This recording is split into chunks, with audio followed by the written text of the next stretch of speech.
السلام علیکم۔ Urdu centre hub میں خوش آمدید۔ دو آدمی قاضی کی عدالت میں کھڑے تھے۔ ان میں سے ایک نے دعویٰ کیا کہ میں نے اپنے ساتھی کو مال بطور امانت دیا تھا۔ جب میں نے مطالبہ کیا تو اس نے دینے سے انکار کر دیا۔ قاضی نے مدعی علیہ سے امانت کے متعلق پوچھا تو اس نے کہا، میں نے مال لیا ہی نہیں، یہ جھوٹ بول کر مجھے بدنام کر رہا ہے۔ اس کے پاس کوئی دلیل ہے تو پیش کرے، ورنہ میں قسم دینے کے لیے تیار ہوں۔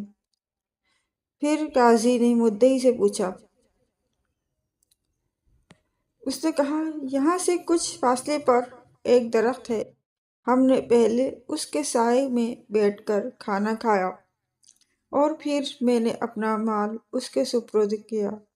قاضی نے کہا، تم ابھی وہاں جاؤ، شاید تمہارا مال وہیں کہیں پڑا ہو، اس جگہ کا جائزہ لے کر سیدھا میرے پاس آنا۔ وہ شخص چلا گیا۔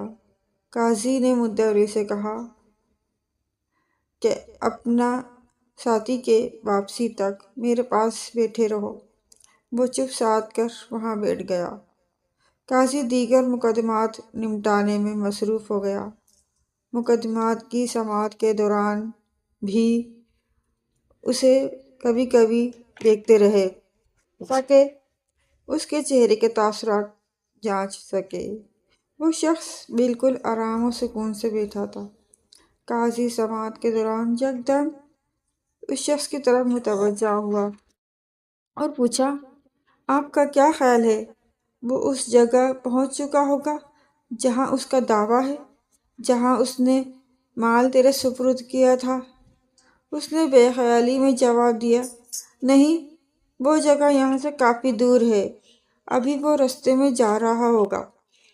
قاضی نے غضبناک ہو کر کہا، کم بخت، تو نے مال لینے کا انکار کرتا ہے اور اس جگہ کا اعتراف بھی کرتا ہے جہاں تو نے مال لیا تھا۔ تو خائن ہے، جھوٹا اور بددیانت ہے۔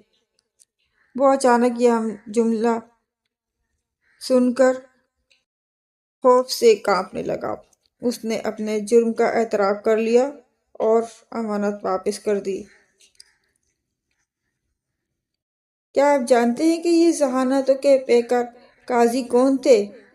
یہ خدا ترس امیر المومنین عمر بن عبدالعزیز کے انتخاب کردہ قاضی ایاس بن معاویہ تھے۔ ایاس بن معاویہ کی ذہانت، فطانت اور ذو فہمی ضرب المثل تھی۔ آپ کی ذہانت کی خبر سن کر ہی امیر المومنین نے آپ کو بصرے کا قاضی مقرر کیا۔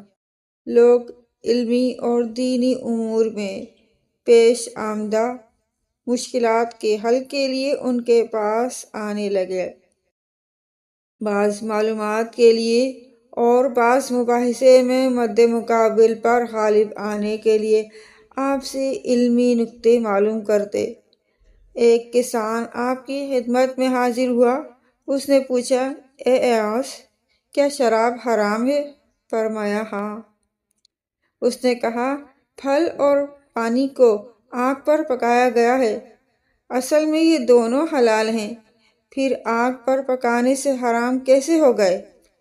حالانکہ ان میں سے کسی شے میں حرام کی آمیزش نہیں ہے۔ ایاس بن معاویہ نے اس سے کہا، اگر مٹی کی ایک مٹھی تجھے دے ماروں، کیا اس سے تجھے تکلیف ہوگی؟ کہا، نہیں۔ فرمایا، اگر توڑی کی ایک مٹھی تجھے ماروں، کیا اس سے تجھے تکلیف ہوگی؟ کہا، نہیں۔